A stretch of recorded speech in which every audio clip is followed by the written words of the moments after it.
Aleluia. Queremos então parabenizar vocês pelos 12 anos. Estamos extremamente honrados por estar aqui nesse tempo tão especial, celebrando algo tão precioso. Vocês têm líderes de fato honrados.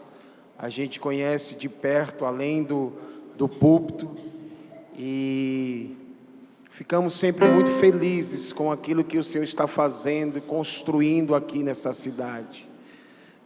Foi justamente o pastor Marcos e a pastora Cris que nos abriram as portas para servir ao Senhor nessa cidade. Foi através dessa aliança, dessa parceria, que nós podemos servir ao Senhor em outros ministérios nessa cidade. E a gente reconhece também isso, essa honra que eles nos deram, essa credibilidade, essa confiança que eles deram a nós, à minha casa, ao nosso ministério. Eles sempre foram extremamente generosos conosco e sempre nos honraram de todas as formas, e a gente fica muito feliz e honrado. Novamente eu quero dizer isso, por estar aqui nessa data, nesse tempo tão especial. Eu acredito que aniversário sempre aponta para o encerramento de um tempo, de um ciclo, e para o surgimento de uma nova etapa, de um novo tempo, de um novo ciclo. Então eu sempre acredito nisso. E acredito que aniversário pode ser um tempo também da gente buscar ao Senhor, assim como geralmente a gente faz no começo do ano, de cada ano. Buscar ao Senhor uma palavra ou uma direção para os próximos passos. E eu acredito que se assim o fizermos, Ele nos ajudará. Ele nos concederá uma palavra. Ele não quer a sua igreja andando em círculos, sem visão, sem propósito, como aconteceu com Sansão. Sansão, ele tinha uma grande unção sobre ele, porque ele tinha um grande chamado, ou uma grande responsabilidade sobre seus ombros.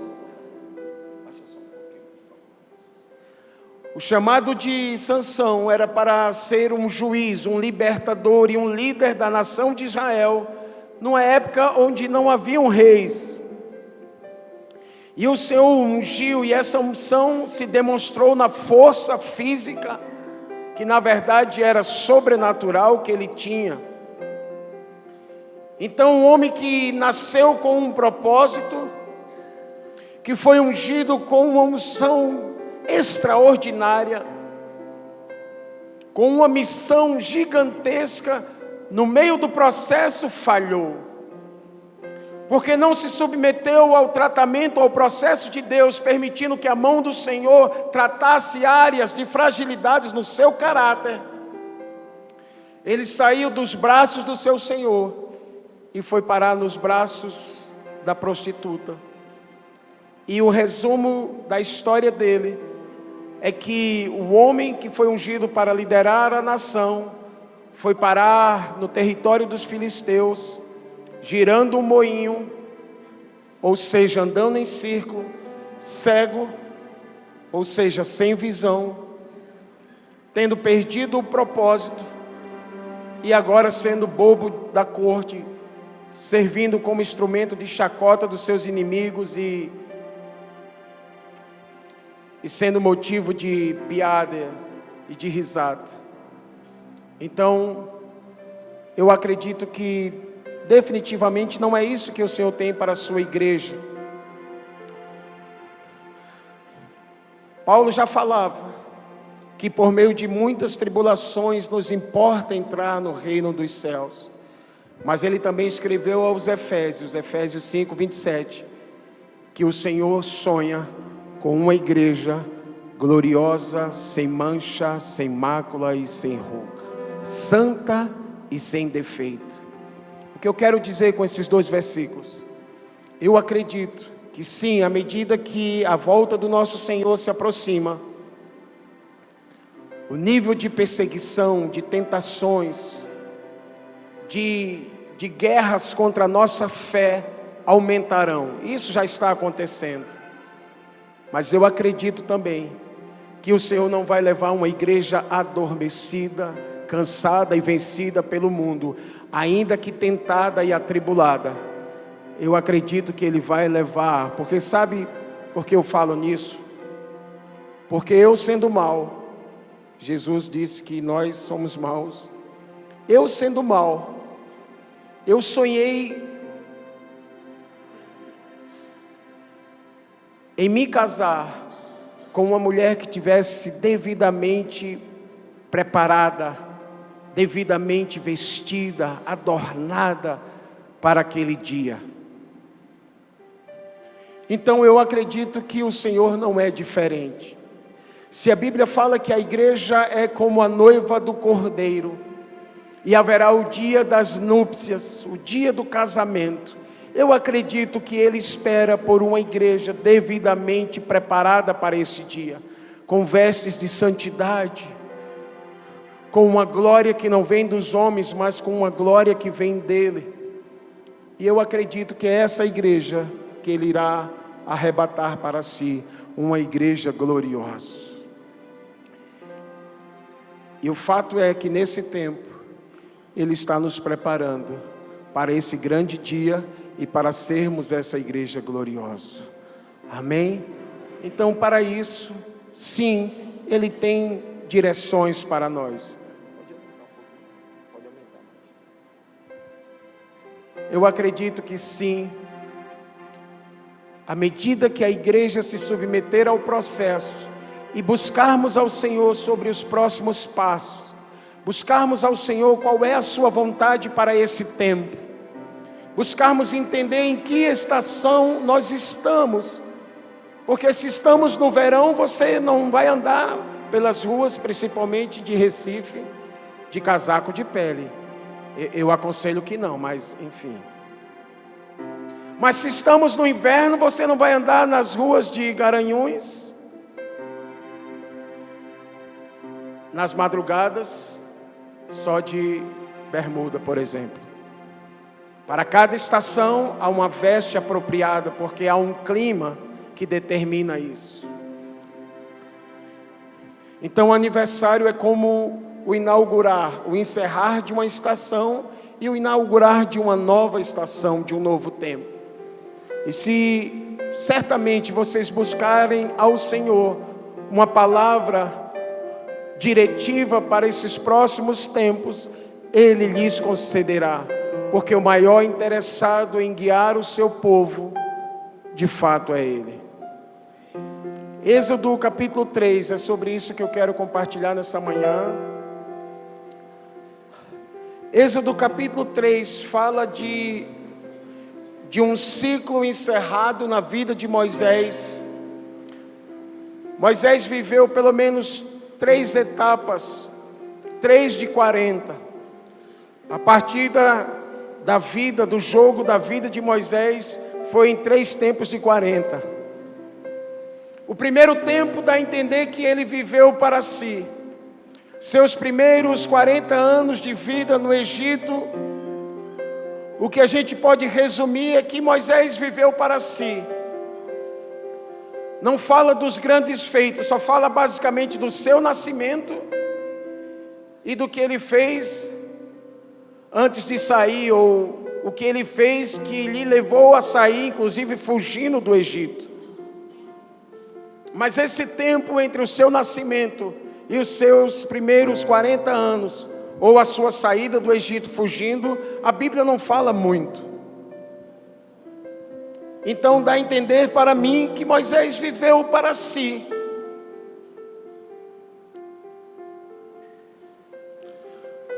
Mas esse primeiro ciclo, esse primeiro tempo de 40 se encerra.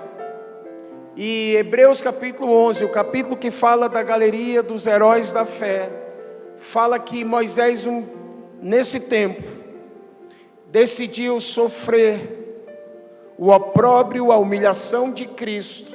E claro, ele está falando numa linguagem figurada e profética, do que viver as glórias e riquezas do Egito.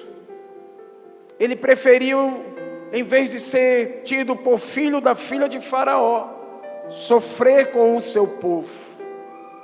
Nesses 40 anos que Moisés viveu para si, ele também amadureceu e ele também entendeu: esse não é o meu lugar. Não é aqui que o Senhor me quer. E aí, numa situação que a gente conhece muito bem, quando ele assassina um egípcio e que é descoberto pelo rei do Egito, Faraó, ele teve que fugir, porque ele sabia que mesmo sendo criado pela filha de Faraó, ele ia se dar mal. E ele fugiu. E ele inaugura ou entra num novo tempo na sua vida, o seu segundo período de 40 anos. E naquele segundo tempo de 40 anos, aí nós podemos ver claramente pelas experiências que ele foi tratado mais profundamente, mais intensamente na sua vida, no seu coração, no seu caráter pelo Senhor. Certamente ele carregava algumas culpas. A culpa de ser um assassino e de não ter sido ou se submetido à punição no Egito.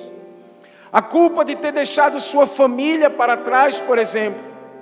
A culpa de estar agora construindo uma vida em uma outra região, sabendo que o seu povo continuava sofrendo como escravo. Então, naquele período dos 40 anos, ele foi amadurecendo, mas certamente ele carregava algumas coisas consigo. E ele foi construindo a sua vida, e certamente não foi fácil. Um homem que foi criado provavelmente no palácio de Faraó, agora vivendo num lugar deserto, cuidando de ovelhas, uma vida extremamente mais simples, incomparavelmente mais simples do que ele vivia. E eu fico pensando quantos questionamentos, uma percepção de que ele tinha sido chamado para realizar algo por Deus e para Deus, mas ali naquele lugar desértico, cuidando de umas poucas ovelhas, que nem dele era do seu sogro Jetro, com medo, quem sabe Faraó não me acha aqui, quem sabe mais dia, menos dia não chega uma comitiva de Faraó atrás de mim. Então certamente ele tinha medos, insegurança, culpas. E nesse contexto, perto de terminar esse segundo ciclo de 40 anos, o Senhor vem a ele. Um dia ele viu um fenômeno, e não foi necessariamente enquanto ele pastoreava, não foi um arbusto pegando fogo, porque isso acontecia durante o dia. O clima era tão quente no deserto, que acontecia de arbustos literalmente pegarem fogo. O fenômeno não está aí, é que passou tempos e tempos, minutos, horas, não sei, e o arbusto não se consumia. Então não era qualquer fogo. O fogo do Senhor não é qualquer fogo. O fogo genuíno do Espírito, ele não se apaga. E aí Moisés olha e diz: tem algo diferente. E a Bíblia fala que ele se aproxima para ver. Na versão NVI fala que ele se aproxima para ver aquilo, porque o fogo de Deus atrai, sim ou não? Sim, 3 pessoas são atraídas pelo fogo de Deus. 4, porque eu sou atraído pelo fogo de Deus. O fogo de Deus me atrai. O fogo de Deus me consome. Eu quero o fogo de Deus ardendo continuamente em minha vida e meu coração. Eu não quero uma fé morta, eu quero uma fé viva, vivificada pelo fogo do Espírito. Eu não quero ler a Bíblia atrás de conhecimento pelo conhecimento. Eu estou atrás de conhecer o meu Senhor. E eu quero palavras que aqueçam minha vida, minha espiritualidade, meu coração. Eu não quero ter um relacionamento com o Senhor trivial ou regular.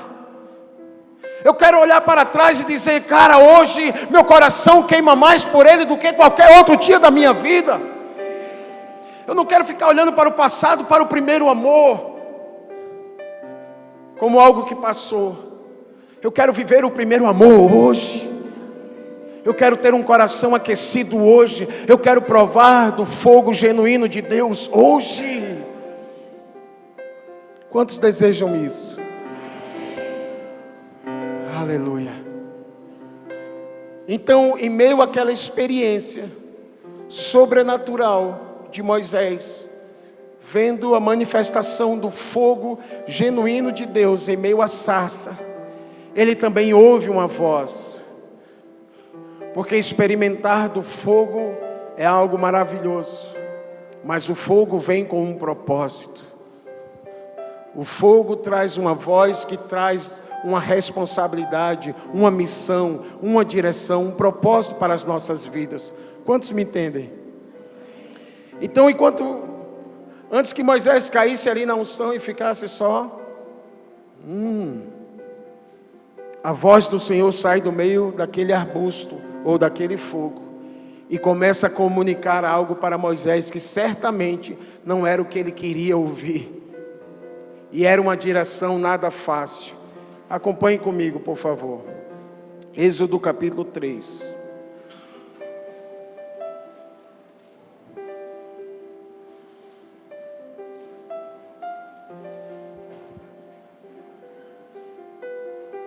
A partir do versículo 4 diz assim: vendo o Senhor que ele se voltava para ver, Deus do meio da sarça o chamou e disse: Moisés, Moisés.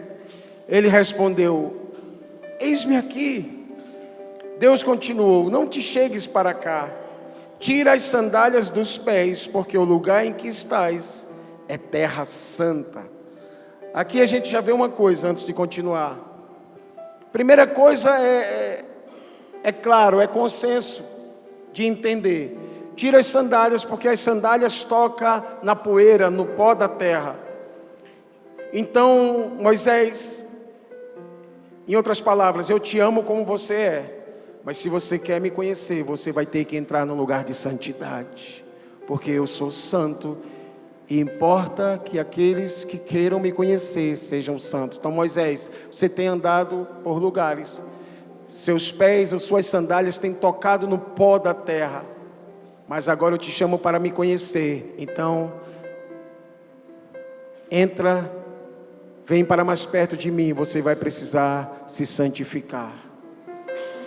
Mas tirar as sandálias também eu entendo como: Moisés, até hoje você andou por onde queria.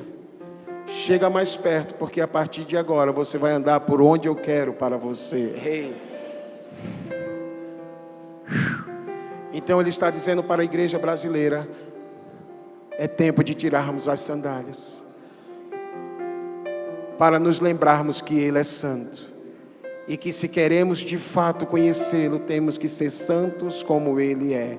Levíticos 11, 44, 45. Mas também tirar as sandálias fala de abandonar nossos próprios caminhos. Como ele mesmo disse nos dias de Jeremias, olhando para a nação e vendo um caos, ele ainda assim disse, Jeremias fala para o meu povo, eu amo esse versículo, Jeremias 29, 11. Que eu é que sei que planos, que pensamentos tenho a respeito deles. Planos de paz para vos dar um fim e uma esperança. Uau! Então nosso papel é confiar no que Ele tem para nós, gente. O nosso papel é reconhecer que não sabemos nada, mas Ele sabe e Ele tem planos a nosso respeito. O nosso papel é entender que o terceiro dia ainda não terminou. Estou fazendo alusão a Lucas 24, quando os discípulos estavam lá no caminho de Emaús, 2 deles, entristecidos, preocupados, discutindo entre si, até que Jesus se coloca e começa a caminhar com eles. E aí Jesus fala: do que vocês estão tratando à medida que caminhais? O que vocês estão discutindo? E aí eles começam a explicar e dizem: olha, você não sabe? Você não sabe o que aconteceu com Jesus, um varão ungido por Deus, um profeta? Ora, nós esperávamos que fosse ele quem havia de redimir a Israel, mas hoje é o terceiro dia. O que aqueles caras não se ligaram é que o terceiro dia não tinha acabado ainda. Ele ainda não acabou o que ele tem para fazer com a igreja do Brasil. E lendo Colossenses 1:6, eu me lembro que aquilo que ele começa, a boa obra que ele começa, ele há de completar lá. Ele não vai deixar nada pela metade. Ele está trabalhando por meio do seu Espírito para terminar aquilo que um dia ele começou. E aquilo que ele começou, Atos 2:1, vai terminar como uma igreja gloriosa, sem mancha, sem mácula, sem ruga. Mas voltemos ao diálogo de Moisés, de Deus, do Senhor com Moisés. Então a primeira coisa, tira as sandálias, te santifica e abandona teus caminhos e vem para o que eu tenho. Segunda coisa, versículo 6, disse mais: eu sou o Deus de teu pai, o Deus de Abraão, o Deus de Isaque e o Deus de Jacó. Moisés escondeu o rosto porque temeu olhar para Deus. Moisés era um homem, aqui fala de temor, de respeito, sim, mas dá a entender que Moisés tinha muitos medos, muitos temores como homem, muita insegurança também. E foi justamente esse homem que Deus chamou. Interessante isso, né? Verso 7. Disse ainda o Senhor: certamente vi a aflição do meu povo que está no Egito, e ouvi o seu clamor por causa dos seus exatores. Ele viu o sofrimento do povo e ouviu o clamor dele. Conheço-lhe o sofrimento. Por isso, versículo 8, desci a fim de livrá-lo da mão dos egípcios e para fazê-lo subir daquela terra a uma terra boa e ampla, terra que mana leite e mel, o lugar do cananeu, do eteu, do amorreu, do ferezeu, do eveu, do jebuseu, do fariseu e por aí vai. Pois o clamor dos filhos de Israel chegou até mim, e também vejo a opressão com que os egípcios os estão oprimindo. Vem agora, e eu te enviarei a Faraó, para que tires o meu povo, os filhos de Israel, do Egito. Aqui o Senhor oficializa o chamado e uma palavra para esse próximo tempo na vida de Moisés. Talvez aqui fosse seu aniversário de 80 anos, o dia do aniversário, ó. Quem sabe? E aí ele tem aquela experiência sobrenatural e ele fica pensando: uau, eu acho que vai vir uma unção nova sobre mim, eu vou cair na unção, só volto para casa amanhã. Mas o fato é que aquela experiência liberou uma palavra, e dura palavra Moisés ouviu, quando já tinha reconstruído sua vida, quando já tinha se readaptado a um novo contexto de vida. O Senhor vem a ele e diz: Moisés, lembra daquele lugar que você decidiu nem querer mais lembrar? Tu vai ter que voltar para ele. E eu fico pensando o que é que isso não provocou nas emoções, na mente de Moisés. E como se não bastasse, o Senhor fala: e você vai voltar, e você vai libertar todo o seu povo, todo o meu povo que está lá. Hã? Como assim? Senhor, o Senhor está bem? Aqui eu fico pensando que isso passou na mente de Moisés. Senhor, eu agora me tornei um pastor de ovelhas. Eu deixei as riquezas e honras do Egito, agora me tornei um homem simples da terra. E Senhor, lá tem uma foto minha, com minha cabeça a prêmio. Eu não posso voltar. E Senhor, o Senhor prestou atenção no que o Senhor acabou de falar? Eu, um homem, quem sou eu para chegar lá e libertar toda uma nação? E Faraó é o homem mais poderoso dessa época. O Egito é a nação mais poderosa dessa época. Senhor, não tem jeito. É mais ou menos isso que Moisés fala para ele. Na verdade, aqui começa um diálogo entre um homem decidido a não ir e um Deus que estava lhe dando a oportunidade de viver experiências como nenhum outro homem na história da história.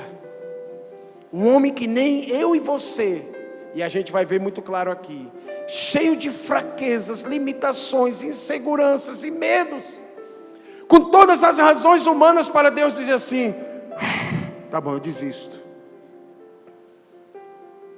Então a primeira coisa que Moisés fala para ele, ou que pergunta para ele, versículo 11, é a seguinte: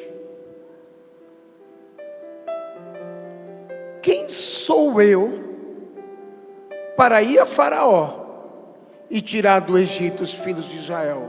Senhor, vem cá, vem, para aqui, para. Eu acho que quase ele pediu para parar de queimar. Para de queimar um pouquinho aí, Senhor. Vamos analisar bem.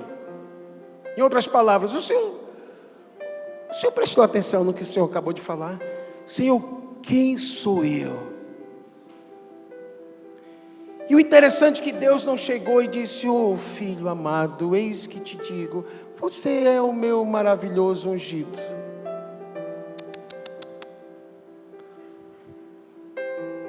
Porque os planos de Deus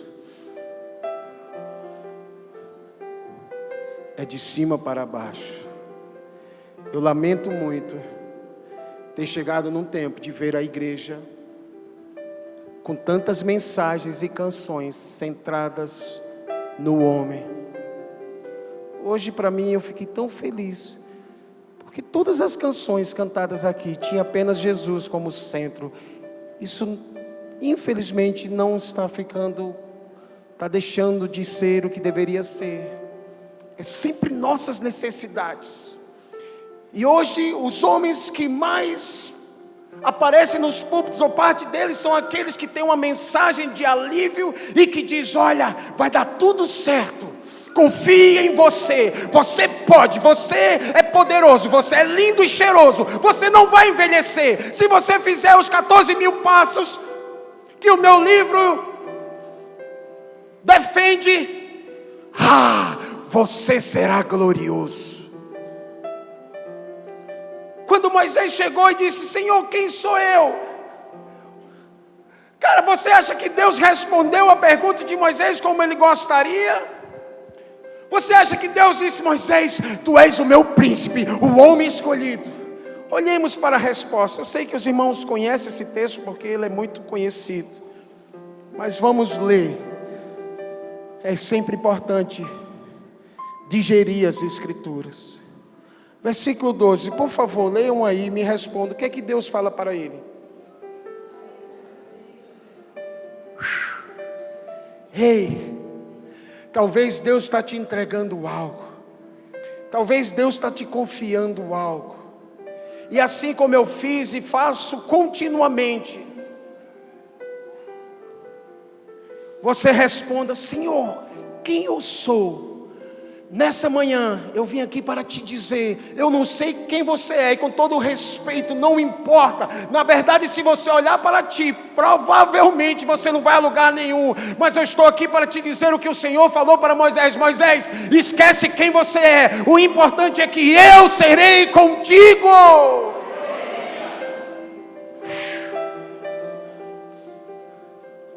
Isso é importante. Diante daquela nova etapa, diante dos anos que viriam e da missão respondida, a primeira coisa que Moisés aprendeu e ouviu foi: Moisés, o que te importa saber é que eu, que estou aqui no deserto, que estou aqui no monte, que estou no meio do fogo, eu irei com você nessa. E foi justamente isso que Jesus, com outras palavras falou, antes de ser assunto aos céus, antes de subir aos céus, quando apareceu por cerca de 40 dias, ele entregou a grande comissão, E antes que algum Moisés surgisse e dissesse: Senhor, quem somos nós? Ele disse: e eu estarei convosco todos os dias até a consumação dos séculos. E para comprovar o que ele falou, Lucas 24 termina justamente dizendo que eles começaram a ir, e o Senhor foi com eles, confirmando com os sinais sua palavra. Aleluia! Em seguida, Moisés, como homem, ele apresenta mais uma objeção.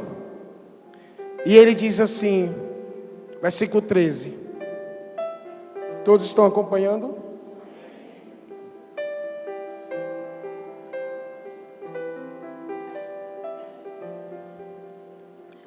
Disse Moisés a Deus: mas eis que quando eu vier aos filhos de Israel e lhes disser: o Deus de vossos pais me enviou a vós outros, e eles me perguntarem: qual é o seu nome? O que eu vou dizer? Disse Deus a Moisés: eu sou o que sou. Em outras palavras, eu não preciso me explicar, eu já era e sempre existirei. Eu não tenho princípio nem fim, eu sou o Todo-Poderoso, eu sou o autoexistente, eu sou o que criou todas as coisas. Vocês entendem, gente, que diante do chamado de Moisés, Moisés estava cada vez mergulhando mais dentro dele, e olhando para as dificuldades lá fora, como um bom ser humano. E o Senhor estava apontando para si mesmo, dizendo: Moisés, eu sou, cara. Ah, se você não esquecer isso, Moisés, se nós não esquecermos isso, igreja. Aí ele continua: assim dirás aos filhos de Israel: eu sou, me enviou a vós outros. Mas para que o povo de Israel, nos dias de Moisés, se conectasse com a história e ficasse mais claro para eles quem era o eu sou, aí o Senhor dá uma outra identidade, vamos dizer assim, para si próprio. Versículo 15.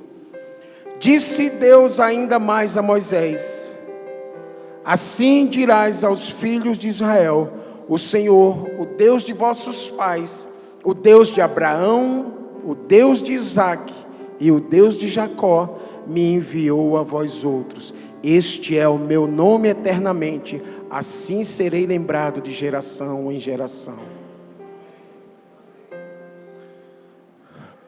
Se tem um povo que guarda as tradições e a história, é o povo judeu, é o povo de Israel.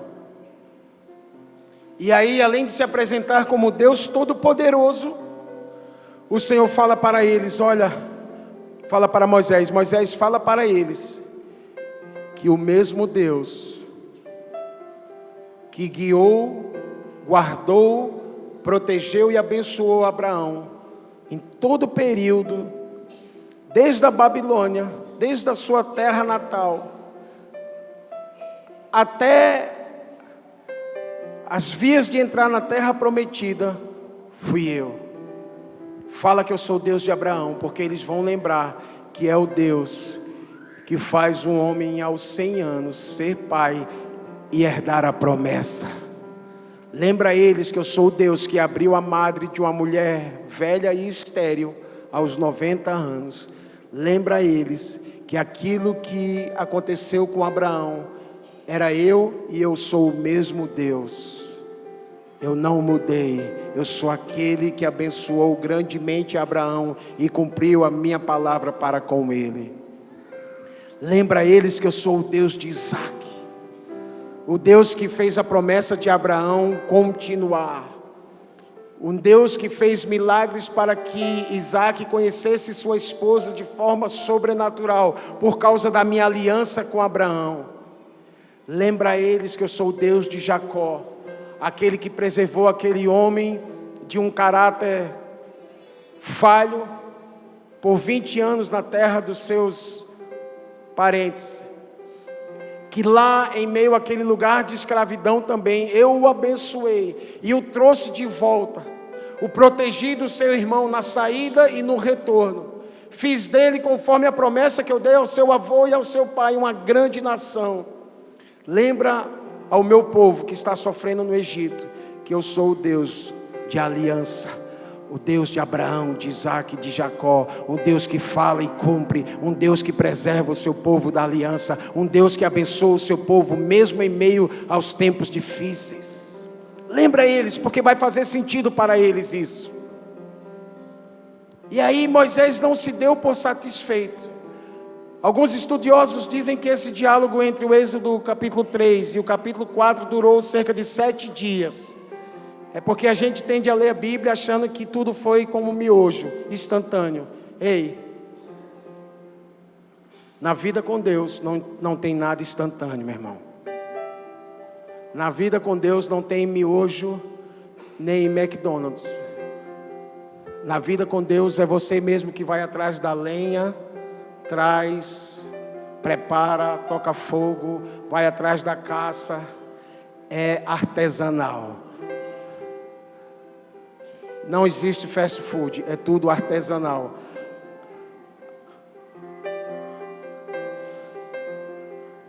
É porque essa geração de hoje prefere o hambúrguer do McDonald's. Eu prefiro o artesanal 1 milhão de vezes.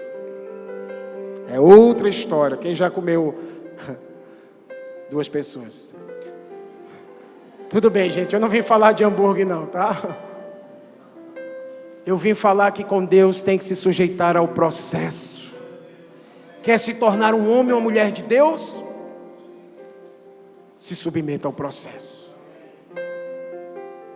Não é pelo YouTube. É pelo seu quarto. É pelo dia a dia. É abrindo as Escrituras. É se submetendo ao que Ele tem para nós. É tirando nossas sandálias dia após dia. É nos aproximando para ver o que é que Ele está fazendo e que Ele tem para nós.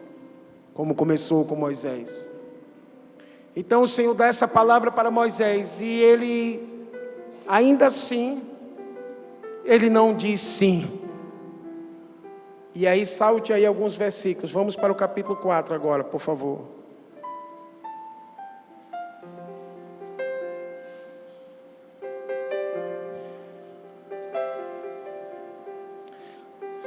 Do versículo que nós paramos até o final, até o 22 do capítulo 3, é o Senhor dando algumas instruções do que aconteceria lá no Egito. Mas o início do capítulo 4, mais uma vez, Moisés coloca a sua humanidade para fora, sua insegurança para fora, seus medos para fora. E diz assim: respondeu Moisés, mas eis que não crerão, nem acudirão à minha voz. Sempre Moisés apontando para ele, a minha voz. Pois dirão, ao Senhor te apareceu nada. Ou, num bom popular, deixa de conversa. Versículo 2. Perguntou-lhe o Senhor: o que é isso que você tem na mão? A coisa mais comum para um pastor de ovelhas, no deserto, por exemplo. Respondeu-lhe: um bordão, ou seja, um cajado. Então lhe disse: lança-o na terra. Ele o lançou na terra e o bordão virou uma serpente. E Moisés fugia dela. Meu Deus, imagina a cena cômica. Eu fico pensando, Deus lá de cima. Um homem de 80 anos, correndo no meio do deserto, de uma serpente que, segundo os antes, era o seu instrumento de trabalho. Que cena!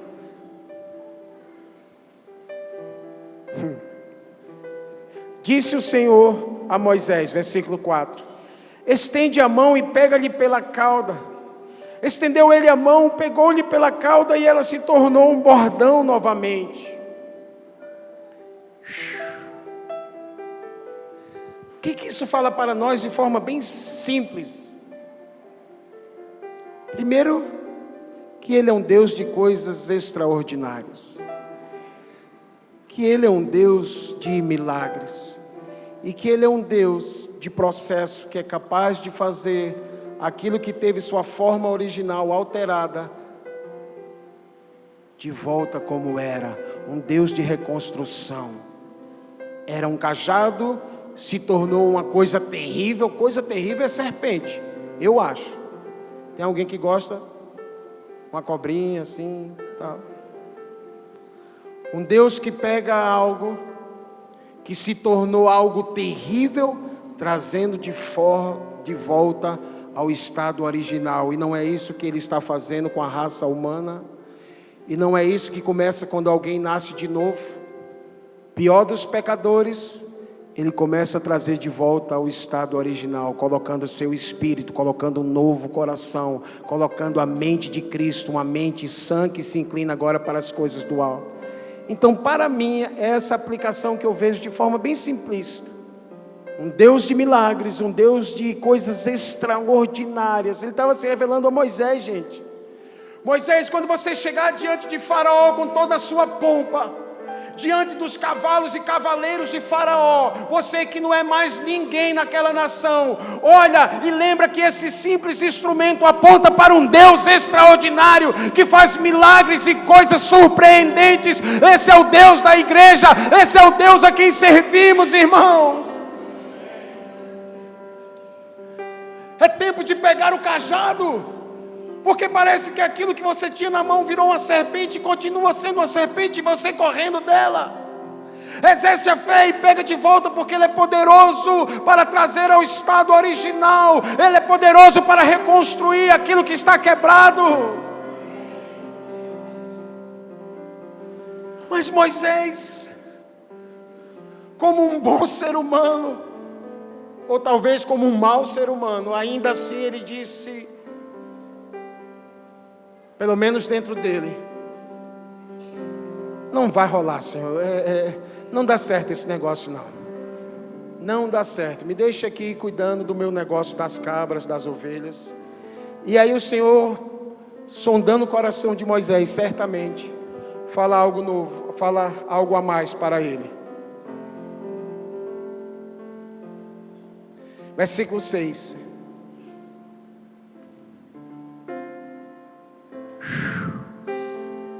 Disse-lhe mais o Senhor: mete agora a mão no peito. E ele o fez, e tirando-a, eis que a mão estava leprosa, branca como a neve. Disse ainda o Senhor: toma a meter a mão no peito. Ele a meteu no peito novamente, e quando a tirou, eis que se havia tornado como o restante de sua carne. Uau! O que eu entendo que Deus estava falando para Moisés?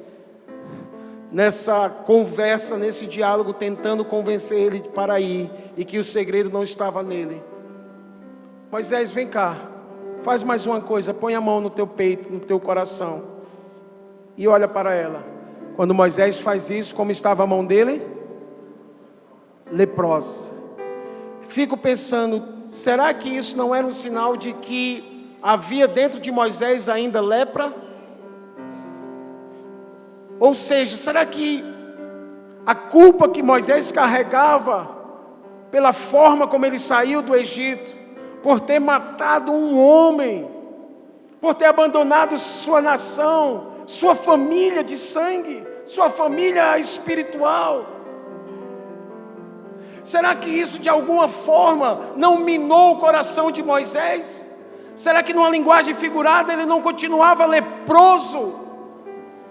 E quando ele coloca, talvez ele estava vendo nas mãos o reflexo de como estava seu peito, seu coração. Cara, eu continuo sendo um leproso, eu tenho inseguranças, eu tenho medo, eu tenho acusação, eu carrego muita culpa comigo, é assim que está meu coração. Mas será que esse ato não simbolizou e não significou: Moisés, sim, teu coração está assim, mas põe de novo a tua mão e olha para ela. E quando Moisés faz isso, a mão está limpa, seu peito está limpo, seu coração está limpo. Ou seja, é um Deus que santifica, é um Deus que livra, é um Deus que purifica, é um Deus que perdoa. Era isso que Moisés precisava conhecer acerca do Deus a quem ele ia representar. Sim, Moisés, tu estás mal pra caramba. Mas Moisés, eu sou poderoso para te aliviar de toda condenação, de toda culpa, de tirar as cargas que você carrega sobre ti, os medos e temores. Eu estou purificando o seu coração. Eu acredito que é isso que, como igreja, antes de cumprirmos o que temos para cumprir, Ele está nos chamando para nos tornar. É isso que Ele está fazendo, ou desejando fazer com a igreja do Brasil: nos curar e nos purificar de toda lepra, de todo o peso de culpa, de condenação, de tudo que já vivemos no passado. No passado lá atrás e no passado recente. Eu volto a dizer, Efésios 5:27, Ele quer uma igreja sem mancha. Sabe o que é sem mancha? Sem lepra. Mas como eu consigo isso? Eu já tento há tantos anos. Primeira coisa, não é você, é Ele quem fará. Se aproxima da sarça. Mas eu já tenho feito de todas as formas. Eu já li o livro que me ensina sobre 14 passos para ser santo e não consegui. Pois é, meu irmão. Então está na hora de você abrir esse livro de joelhos na presença dEle e se aproximar da sarça, e o fogo que purifica há de nos purificar. Não tem a ver conosco, tem a ver com Ele, porque por meio dEle, para Ele são todas as coisas. Está nos chamando para conhecê-lo, para se aproximar dEle. Ele é fogo consumidor, Hebreus 12:29. Porque dEle, por meio dEle, para Ele são todas as coisas. A Ele a glória, nos céus e na terra. Moisés, sim, tu estás leproso por dentro. Mas sim, Moisés, eu sou poderoso para te purificar, para tornar tudo como era antes. E aí, irmãos, ainda assim, por incrível que pareça, Moisés não foi. Não disse sim, Senhor. Ainda assim, ele, como uma mula manca, que até tirou as sandálias naquele momento, mas parece que queria pegá-las de volta, que queria seguir pelo seu caminho, que não queria voltar para o Egito, porque estava olhando para si. Mais uma vez, ele dialoga para convencer a Deus. O homem insistente, viu? Versículo 9. Se nem ainda crerem. Não, aqui ainda é Deus falando.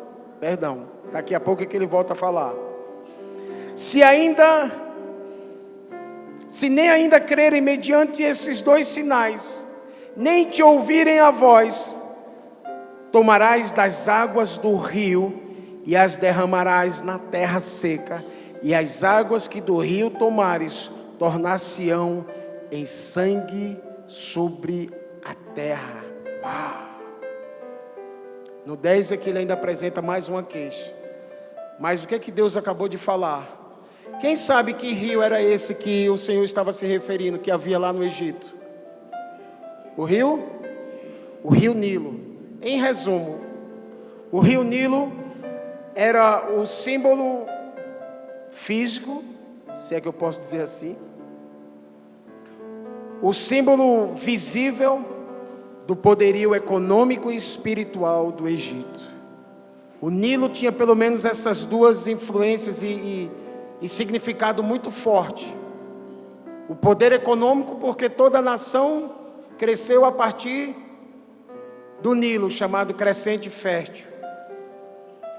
E porque eram das águas, o poder das águas que eles criam, que parte dos deuses do Egito vinha do poder das águas do Nilo. Então eles cultuavam aquele rio, e eles veneravam aquele rio pelo seu poder econômico e espiritual, volto a dizer.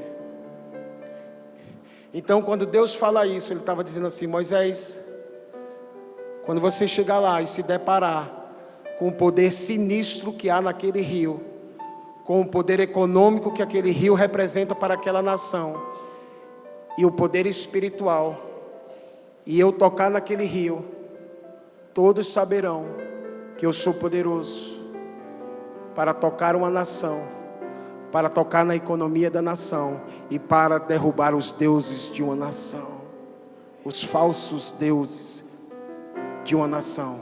Quando você chegar no Egito, anuncia isso, Moisés, que eu vou abater, eu vou tocar na economia do Egito e eu vou derrubar os falsos deuses, que deuses não são.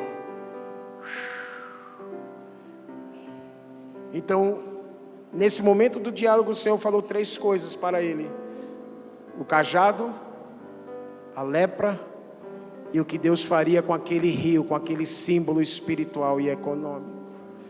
Sabe, irmão, só abrindo um parênteses, eu acredito que o Senhor está tocou no Nilo, no Brasil, tocou nos poderes políticos, tocou na nossa economia, porque segundo a profecia de Ageu 2:6, Ele está abalando o céu, a terra, o mar e a terra seca. Ele está abalando a nossa nação. Abalou a nossa economia, para que a igreja se voltasse para Ele. E se a gente se voltar para Ele, com lamento, com pranto, com humildade, com santidade, Ele promete, segundo a Crônicas 7:14, que se a gente fizer a nossa parte como igreja, se humilhando, orando, buscando a face dEle, se santificando, abandonando os maus caminhos, Ele não só vai nos ouvir nos céus e vai perdoar os nossos pecados, Ele vai sarar a nossa terra. O Egito, Ele quer abalar. Israel, Ele quer sarar. Ele deseja sarar aonde nós estamos, se o nosso coração se submeter da lepra a ser puro novamente. Mas isso é só um parênteses, voltemos para o texto. Depois disso tudo, mais uma vez, Moisés apresenta uma queixa, mais uma desculpa, mais uma objeção para não ir, para não dizer sim. Versículo 10. Então disse Moisés ao Senhor: Ah, Senhor, eu nunca fui eloquente, nem outrora, nem depois que você falou a teu servo, pois eu sou pesado de boca e pesado de língua. A Bíblia não fala necessariamente que ele era gago, mas que pelo menos ele se achava com dificuldade na fala, e se não se achava, que inventou. Respondeu-lhe o Senhor: Que fez a boca do homem, Moisés? Quem faz o mudo, o surdo, o que vê, ou o cego? Não sou eu, Senhor? Ou seja, se eu tiro a visão de um homem, eu posso dar a visão ao homem. Eu faço o cego e o que vê. Se eu tiro a fala de um, quem disse que eu não posso dar a fala novamente? Ou era Deus mais uma vez convidando Moisés para olhar para ele, não para si. Moisés, em outras palavras, o que isso tem a ver? Quem disse que o segredo vai ser a sua fala eloquente? Vai, pois, agora. E no fim desse diálogo, ele fala a mesma coisa que falou no início, como que dizendo: Moisés, Moisés, que cabecinha. Tu esqueceu? Ô varão, tu esqueceu o que eu já te disse? Eu vou te lembrar de novo. Não vou lembrar tudo de novo não, só vou te lembrar a primeira coisa, para que tu não esqueça, porque essa é a mais importante de todas. Olha o que Deus fala para ele.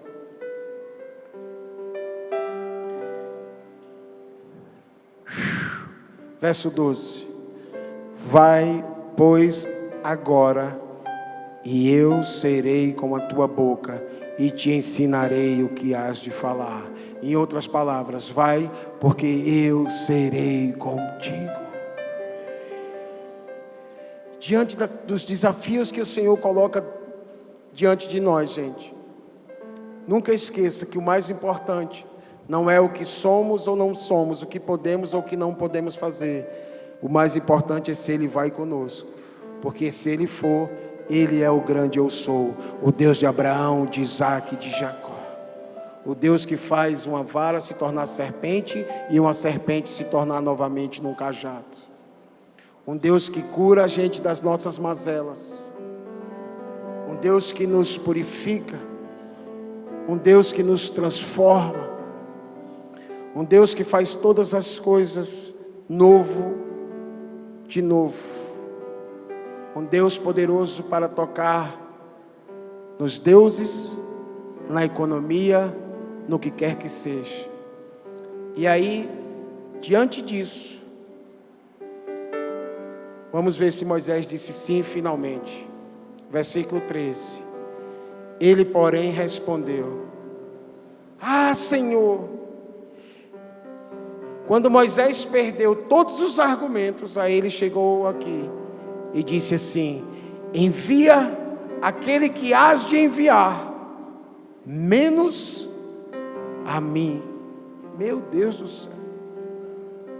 Meu Deus do céu. Meu Deus. Então se acendeu a ira do Senhor contra Moisés. Versículo 14. Que aqui também é demais, viu, gente?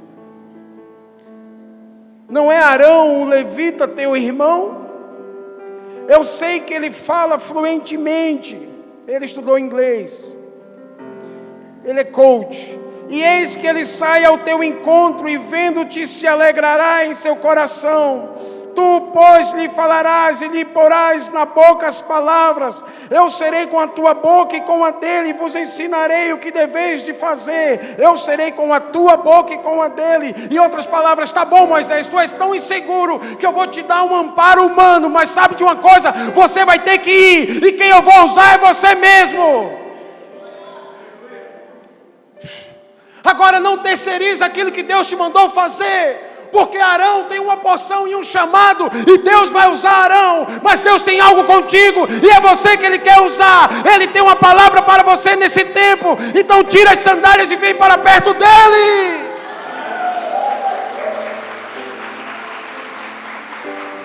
Para com insegurança, para com medo, para de dizer não para Ele, para os propósitos, para o chamado, para o destino que Ele tem para ti. Ah, mas irmão, você não me conhece, você também não a mim. Porque essa história de Moisés é a minha, de um medroso, de um inseguro, de um leproso. Mas se eu estou aqui, não é por causa de mim, é por causa dele. Paulo diz: eu sou o que sou, me tornei o que me tornei, por causa da graça. Ei, não é a sua força, sua habilidade, sua eloquência. Arão era muito mais eloquente, dá a entender aqui, muito mais fluente do que Moisés, e cumpriu algo importante. Mas Deus está chamando os Moisés da insegurança, do medo, das lepras, para um novo tempo, de dizer sim para o que Ele tem nessa próxima etapa, para nós individualmente, para vocês como igreja que está aniversariando, como CCA. Você crê nisso? Então eu quero terminar só falando para a gente orar. Se você quiser, já pode ficar de pé. Eu quero destacar as duas primeiras coisas que o Senhor falou para Moisés. Primeiro, Moisés viu Deus em uma representação gloriosa, em meio à sarça. Em meio àquela experiência, Moisés ouviu que Ele o próprio Deus, Criador de todas as coisas, iria com Moisés, seria com Moisés. Mas ele também ouviu: Moisés, eu vou contigo, mas as sandálias você tem que tirar. Nessa manhã, nesse início de tarde, Deus está dizendo para nós: Ele continua sendo o Deus da sarça, que não se consome. Ele está nos chamando para conhecê-lo, porque Ele tem algo para cumprirmos. Ele é o fogo que não se consome. Ele é o grande eu sou, e que diz: o importante não é quem você é que eu sou contigo. Eu serei contigo. Agora, para a gente orar, é necessário deixar as sandálias. De qualquer jeito, não conseguiremos. Ele é santo, importa que sejamos santos. E seguindo ou insistindo em seguir os nossos próprios caminhos, também não dará certo.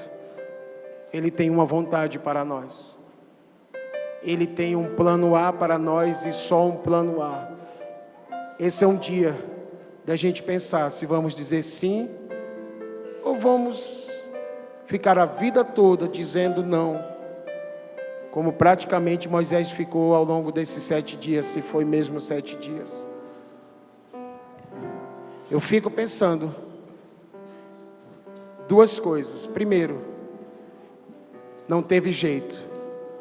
Moisés acabou indo, mesmo sem querer, porque o chamado era para ele. Mas segundo, houve algumas coisas que Arão fez, que quem deveria fazer ou receber era Moisés. Por medo, de repente ele não entrou em tudo que Deus tinha para ele, apesar que fez, e a gente já conhece a história. Pensa bem sobre isso, e não terceiriza aquilo que especificamente Deus tem com você e para você. Amém? Eu espero que essa palavra de alguma forma tenha abençoado os irmãos. Vamos orar. Seregendalabasuri.